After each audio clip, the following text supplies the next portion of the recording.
tenga un probable procedencia ilícita de diferentes actividades que tengan criminales que tengan capacidad de ganar ganancias, generar ganancias ilegales, como pueden ser delitos tributarios, delitos contra la administración pública, el tráfico ilícito de drogas, el hurto, el robo, la minería ilegal u otros. En ese extremo, en realidad, lo que se ha presentado como prueba es un reportaje periodístico que lo que presenta es un supuesto informe fiscal al cual no se ha podido tener acceso porque el mismo fiscal señala que la investigación es reservada y que condiciona hasta en 2 o 3 oportunidades en el mismo párrafo que supuestamente pertenece a este informe, que esto es algo que tiene un alto grado de sospecha y que es probable procedencia ilícita, pero no hay ninguna imputación concreta, con lo cual ese extremo de la denuncia tendría que ser declarada improcedente porque no hay mayor sustento. Sin embargo, respecto de la presentación de documentación falsa en licitaciones del Estado, ahí se señala en ese extremo que una empresa que es Andean Delta Security SAC, que se estaría relacionada al congresista Moisés Mamani, presentó documentos falsos o adulterados ante entidades del Tribunal de Contrataciones del Estado o el Registro Nacional de Proveedores. Y efectivamente, consultado el OCSE, hay una sanción contra esta empresa, la empresa Andean Delta Security SAC, de conformidad con la información remitida por SUNAR, tiene como apoderado, o tendría como apoderado al señor Moisés Mamani Colquehuanca desde el 23 de febrero del año 2015.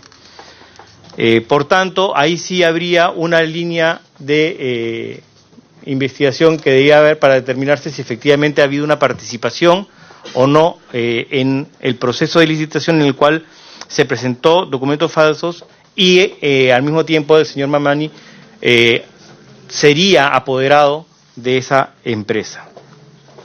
La segunda denuncia que se establece en esta denuncia, valga la redundancia, es respecto a un presunto desbalance patrimonial. Y esta denuncia es sustentada en un informe de un medio electrónico denominado Ojo Público, en donde solamente se señala cuáles son las declaraciones de patrimonio del señor Mamani. Sin embargo, no existe en el reportaje y, por tanto, en la denuncia, el menor indicio que pueda sustentar una imputación de desbalance patrimonial. Por tanto, este extremo de la denuncia debía ser declarada improcedente. Una tercera denuncia contenida en este expediente es respecto de la presunta falsificación de certificados de estudio.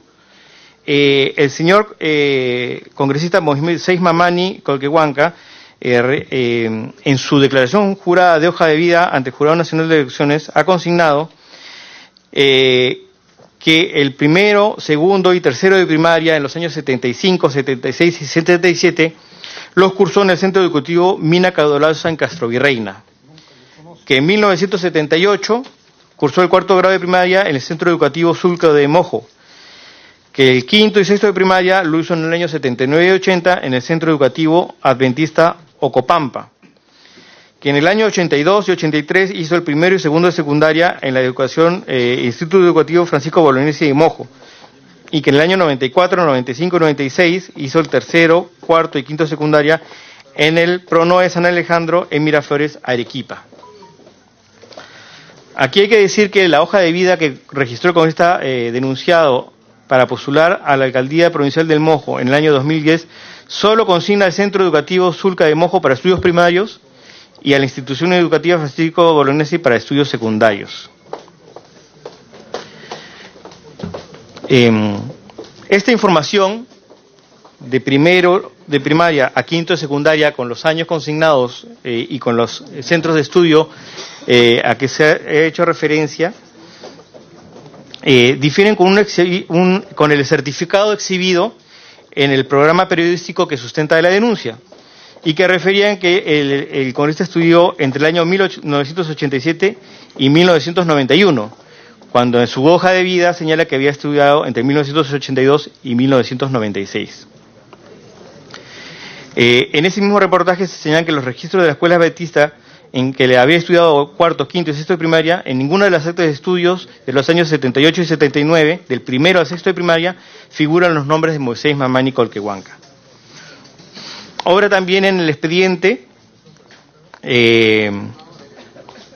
la información remitida por el señor rector de la Universidad Andina, Néstor Cáceres Velázquez, al Jurado Nacional de Elecciones, donde adjunta copia de los documentos que el señor Moisés Mamani presentó para postular a dicha universidad,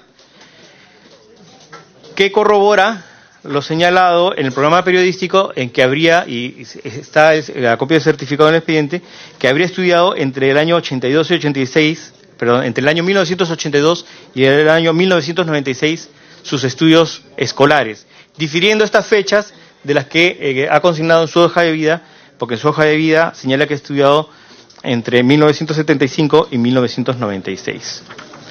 Entonces, en este extremo, sí habría que declarar procedente la denuncia para hacer una investigación que permita determinar si efectivamente ha habido una falta en la hoja de vida y si efectivamente el congresista Mamani habría estudiado o no cuando dice su hoja de vida, por la declaración del propio congresista Mamani, que estudió. Hay también una denuncia sobre despido arbitrario a una trabajadora gestante. En ese extremo, el congresista Mamani lo que señala es que él no conocía que la señora que estaba trabajando en su despacho estaba gestando. Sin embargo, la señora Nelly Lisette Valenzuela Guevara ha expresado que el 1 de marzo comunicó formalmente su embarazo y adjunta el documento correspondiente al Departamento de Recursos Humanos. El documento fue recibido en este departamento 10 minutos antes de que el documento de la congresista denunciado que dispone el cese de la trabajadora. Entonces, Recursos Humanos tenía conocimiento antes de recibir el cese del congresista Mamani de que la señora estaba embarazada. Se le ha consultado al Departamento de Recursos Humanos si existe alguna infracción a las leyes de trabajo en el despido de una trabajadora gestante. El Departamento de Recursos Humanos ha informado a la Comisión que el despido de una trabajadora embarazada contratada en el marco del Decreto Legislativo 728 no infringe ni contraviene las disposiciones legales o laborales o administrativas. Y que la ley 30.709, que es la ley que prohíbe el despido de gestantes, no es aplicable a los trabajadores del régimen laboral establecido en el Decreto Legislativo 728 del sector privado. Sin embargo, se considera que más allá de la legalidad o ilegalidad el despido de una trabajadora gestante, sí podría corresponder a la Comisión de Ética evaluar en una etapa de investigación si es que se ha violado algún principio del Código de Ética a despedir a una trabajadora en estado de gestación y ahora obviamente determinarse si es que el congresista Mamani tenía conocimiento previo de esta situación o no. Finalmente, hay una acusación en este expediente sobre una presunta negación de hija biológica. Esta imputación no tendría sustento, dado que la partida de nacimiento obtenida por RENIEC figura como padre y ha sido declarado por el propio señor congresista Moisés Mamani Colquehuanca, con lo cual se demuestra que no hay un desconocimiento de la hija, sino que efectivamente sí la ha firmado y sí la ha reconocido. Sin embargo, el reportaje en el que se sustenta esta denuncia contiene una imágenes y audio de quien sería Aide Inés Mamani Ramos, es decir, la hija del congresista Mamani Colquehuanca, y que en este programa periodístico declara esta señorita Mamani Ramos: yo también le dije a mi mamá, ¿por qué no denunciamos a mi papá? Mi mamá me decía, no, porque no estás estudiando. Segundo, porque es mi papá, nos decía, ¿no? Y yo le decía, para que nos apoyara. No te voy a gustar, no vas a ver que nosotros te denunciemos por manutención, le decía. Ah, ¿qué me vas a denunciar? A ver, denúnciame que yo soy enfermo, soy diabético. ¿Qué me vas a sacar? Si todos mis bienes están en nombre de mi familia, ¿qué más vas a poder? No me vas a poder sacar nada, por las puras vas a perder tu tiempo. Con eso nos cayó y por eso no hemos podido denunciarlo. Esto es lo que declara en ese programa periodístico la señora o señorita Aide Inés Mamani Ramos. Es decir, que el congresista Mamani no habría sustentado los gastos de su hija. Por consiguiente, sí sería procedente, si los congresistas lo tienen a bien, abrir también en este extremo investigación para determinar efectivamente si esto ha sucedido o no y si eso constituye una infracción al Código de Ética Parlamentaria. Por todas estas conclusiones ya he señalado qué líneas de investigación serían improcedentes y cuáles son procedentes, y eso es lo que está reflejado en las conclusiones del informe de la página 5. Es todo cuanto de información al presidente. Muchas gracias. Señor secretario técnico, si me permite, en resumen, lo que se ha considerado procedente por tal o cual delito y lo que se ha considerado improcedente. En resumen. Con su señora presidenta. Falta. Improcedente las denuncias en el extremo de las imputaciones referidas a presuntos delitos de lavado de activos, narcotráfico y minería ilegal, y también respecto del desbalance patrimonial. Procedente respecto al extremo de las imputaciones referidas a presunta presentación de documentación falsa en licitaciones con el Estado, falsificación de certificados de estudio en consecuencia de haber mentido en su declaración de hoja de vida, en el presunto despido arbitrario de una trabajadora gestante y en el no prestar manutención y o alimentos a su hija Inés Mamani Ramos. Gracias, secretario técnico. Si algún señor congresista desea hacer uso de la palabra, en este caso, puede hacerlo en este momento. Perfecto. Entonces, por favor, sírvanse levantar la mano los que estén a favor del informe de calificación caído en el expediente 105. Los que estén a favor, el congresista Lescano, congresista Mulder, congresista Ochoa, congresista Ceballos, congresista Narváez, congresista Miyashiro, congresista Salazar, Sarmiento, congresista Letona, a favor. A favor. Ha sido aprobado el informe de calificación recaído en el expediente 105-2016-2018 contra el congresista Moisés Mamani Colquehuanca. Aprobado por unanimidad. Proyecto de informe de calificación, expediente...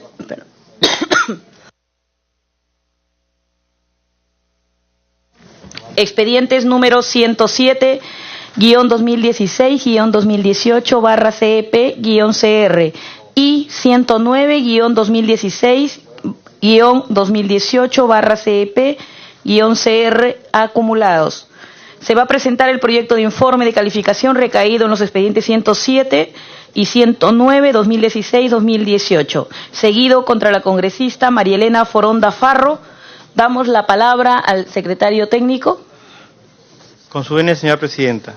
El señor congresista Marco Enrique Miyashiro Arashiro solicitó ante esta comisión que de oficio se abra una indagación preliminar a la congresista María Elena Foronda por la contratación de la señora Nancy Esperanza Madrid Bonilla, que habría sido sentenciada por el delito de terrorismo. Asimismo, con posterioridad, se presentó una denuncia. El congresista Héctor Virgilio Becerril Rodríguez presentó denuncia contra la congresista María Elena Foronda Farro en dos extremos. Uno, apuntalando o reiterando la denuncia de oficio promovida por el señor congresista Miyashiro, es decir, que se había contratado en el despacho de la congresista Foronda a una sentenciada por terrorismo. Pero, adicionalmente, el congresista Becerril imputa en su denuncia a la congresista Foronda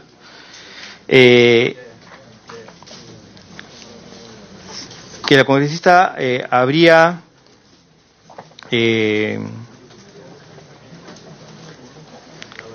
digamos, ha faltado a la verdad, porque para defender la contratación de un ex miembro de la cúpula del MRTA, y estoy citando textualmente, no dudó en brindar declaraciones contrarias a la verdad, sosteniendo que en el caso de la señora Madrid, ella fue sentenciada por asociación, pero no se le vincula en la sentencia con un acto político-militar terrorista, atentado, cárcel del pueblo, como ha sacado Panorama. Cuando la verdad es que sí fue sentenciada a 18 años de cárcel por terrorismo. Esa es la segunda imputación. Antes de entrar al fondo de las imputaciones, señora presidenta, debe señalarse que la señora congresista María Elena Foronda Farro ha presentado recusación contra la congresista Janet Sánchez Alba y contra el congresista Marco Miyashiro Arashiro. En el caso del congresista Miyashiro, la causal de recusación que señala la denunciada es porque es el que presenta ante la comisión la denuncia en su contra para que se inicie una indagación de oficio y entiende que es juez y parte.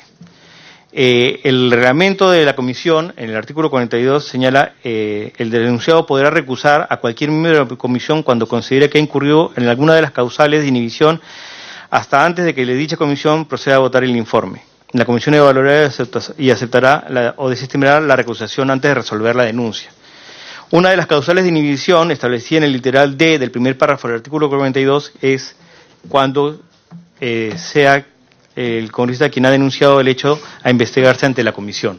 Por tanto, estaría calzando el supuesto hecho argumentado por la congresista denunciante en el caso de la recusación del congresista Miyashiro.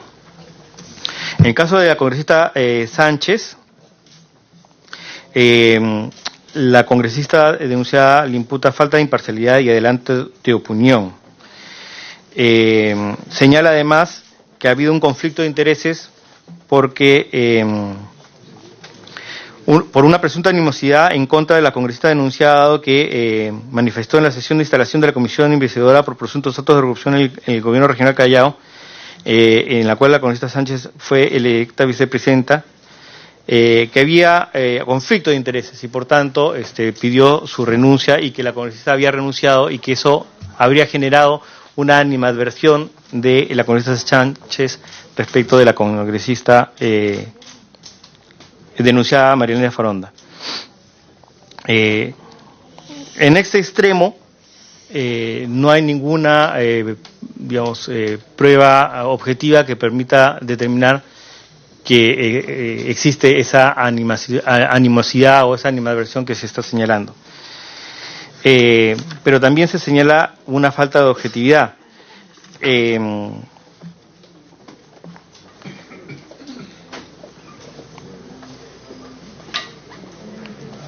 La congresista Foronda señala que la congresista, en unas declaraciones al diario Correo el 17 de mayo, habría señalado, había adelantado opinión en el caso de la congresista Foronda. Consultado dicha fuente en la dirección electrónica correspondiente, y está esto en la página 7 y 8, se puede determinar que lo que se dice es que se va a actuar con imparcialidad. Dice textualmente, en el diálogo con la prensa, Sánchez dijo que su primer propósito es evitar el blindaje y que tanto daño le ha hecho al Congreso. Se comprometió a hacer una verdadera reconstrucción del reglamento y las modalidades de trabajo anteriores. Garantizó que la comisión actuará sin odios para avalar a los propios y atacar a los extraños. Respecto al caso de la congresista Foronda, comentó que la admiraba por su defensa de la libertad de justicia, pero sufrió una decepción tras su actuación en el caso de la contratación de un ex integrante del MRTA. Se le preguntó si promoverá la apertura de una investigación contra Foronda, respondió que ello depende de los miembros de la Comisión de Ética, será una evaluación técnica, reiteró. Por tanto, se considera que no hay, en este caso, un sustento para la recusación pertinente. Disculpe, señora presidenta, pero como elemento de defensa de la señora congresista, no podía dejar de señalar los temas de las recusaciones. Paso ahora a ver los temas de fondo rápidamente. Y los temas de fondo están analizados y desarrollados a partir de la página 9 del informe. Son dos imputaciones. Una, haber contratado en su despacho congresal a una condenada, a una sentenciada por actividades vinculadas al movimiento revolucionario de Tupac Amaru. Y la otra imputación es que, al pretender defender esa contratación, la congresista Foronda habría incurrido en una falta a la verdad, porque la congresista señaló en estos medios periodísticos que la señora Nancy Esperanza Madrid Bonilla no había sido condenada por terrorismo, sino por asociación al terrorismo.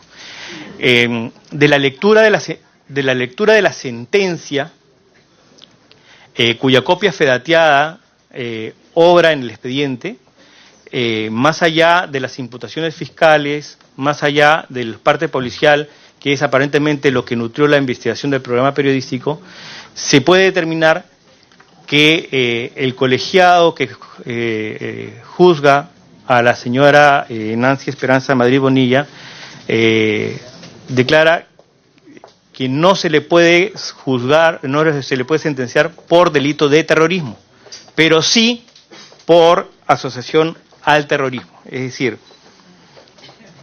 el fallo dice, condenando a Nancy Esperanza Madrid Bonilla como autora de delito de afiliación terrorista en agravio del Estado, y se le absuelve del delito de terrorismo en agravio del Estado. Esta sentencia, además, que es de la Sala Penal Nacional de marzo del 2006, fue confirmada 2 años después, en marzo del 2008.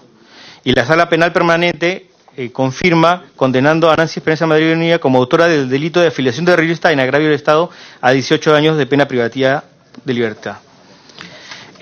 Por consiguiente, la congresista María Elena Foronda, en sus declaraciones públicas, no ha mentido, ha repetido lo que formalmente dicen las sentencias emitidas por el Poder Judicial en su momento respecto de la sentencia a la señora Nancy Esperanza Madrid Bonilla. Respecto del otro extremo de la denuncia, está totalmente acreditado que en el despacho congresal la congresista, a través de los sistemas administrativos correspondientes, solicitó la contratación de esta persona para su despacho personal. Debe señalarse que no había impedimento legal para ello, porque posteriormente sí sale una ley que lo prohíbe. También debe dejarse constancia que los antecedentes policiales y penales que presentó la trabajadora para ser contratada señalaba en ambos casos que no se registran antecedentes. Y esto es porque, de acuerdo a la información que nos ha proporcionado la Sala Penal Nacional, en una resolución del 3 de abril del año 2009, emitida por el segundo Juzgado Penal Supraprovincial, dispone rehabilitar a la ciudadana Nancy Esperanza Madrid Bonilla, produciéndose los efectos que conlleva conforme al artículo 69 del Código Penal. Es decir, a borrar los antecedentes tanto policiales como judiciales. Sin embargo, el trabajo que le corresponde dilucidar a la Comisión de Ética, más allá de la legalidad o ilegalidad de la contratación, es si en esa contratación se ha violado algún principio del Código de Ética Parlamentaria.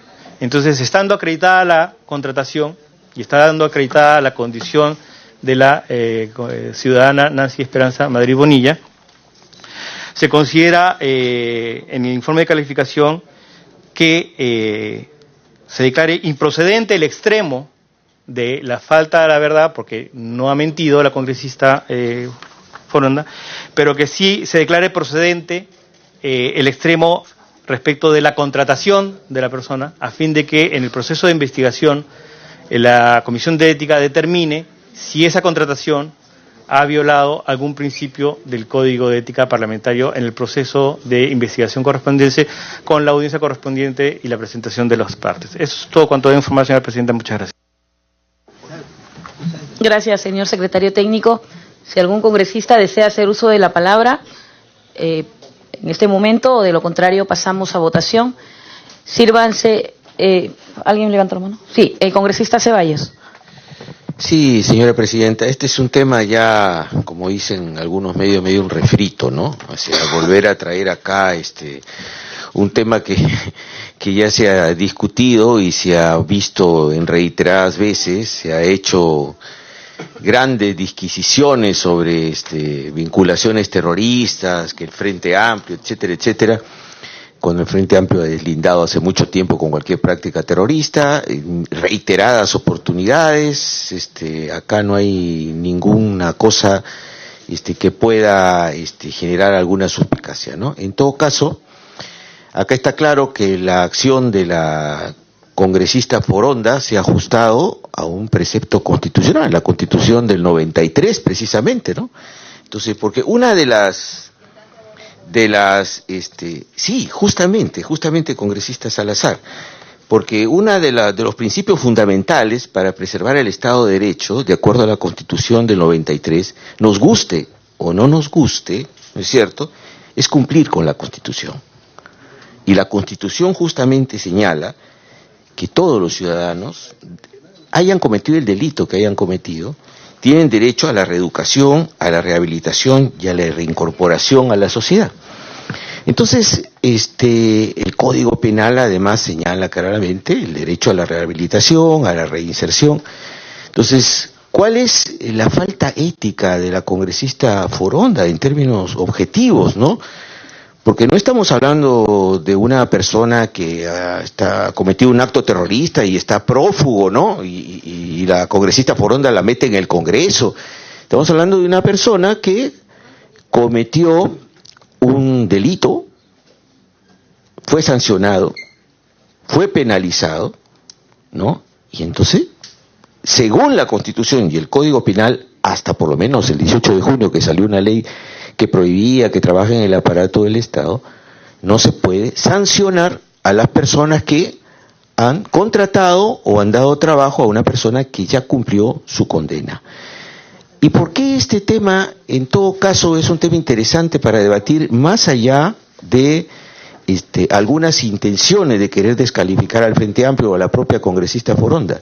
Porque en nuestro país han habido cerca de 400 personas que habían cumplido sus condenas trabajando para el Estado, en diferentes dependencias. Entonces, si hablamos de falta ética, tendríamos que hablar de falta ética, entonces, de todos los funcionarios que porque había cumplido ya su condena una persona, por afiliación o por lo que sea, pasaron a trabajar a alguna dependencia del Estado. Entonces, a mí me parece que además la congresista Foronda, en cuanto salió este tema a debate, y entonces fue sacada del equipo de la congresista Foronda, pero acá que vamos a discutir, que la congresista Foronda cometió una falta ética porque cumplió lo que dice la Constitución, lo que dice el Código Penal, ¿no? Entonces es sancionable que a pesar de que no había ninguna ley que prohíba las contrataciones de una persona que ha cumplido su condena, la contrató, entonces es una falta ética, ¿no? ¿Dónde dice en el Código de Ética que eso está penado? ¿No? Cumplir con lo que señala el Código Penal y lo que dice la Constitución de nuestro país, ¿no? Acá ha habido una infracción a la Constitución, al Código de Ética, se ha contratado a una persona prófuga. Y lo digo esto hablando en un congreso donde sí hemos contratado muchas veces a personas que tenían antecedentes penales, ¿no? Y sin embargo sí se los contrató. O personas que estaban procesadas por delitos muy graves también se los ha contratado en este congreso, ¿no? Y debo entender que las personas, una vez que han cumplido su condena, pues no se les puede decir, ¿sabes qué? No puedes trabajar. Existe una ley, cumplimos la ley, no pueden trabajar en el Estado. Pero en ese momento no existía esta ley, ¿no?